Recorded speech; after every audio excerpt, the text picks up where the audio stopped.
Hello, welcome back. Today I'm going to show you how you can make nice small stitches. I'm crocheting over 4 yarns.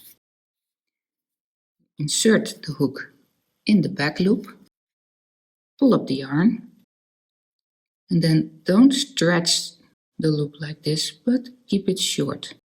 Keep the loops on the tip of the hook, not all the way back here, because then you will stretch them again.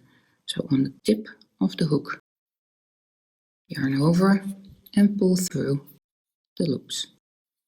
Once again, insert the hook, pull up the yarn, keep it small, yarn over, and then when you pull it through, don't hold the hook like this, because then you will split the yarn. Turn it a little, and then you can easily go through the loops. I always go through the loops one by one, then the stitch turns out a little nicer, I think. So yarn over, through one, and through the second. This way you get nice small stitches. Thank you for watching.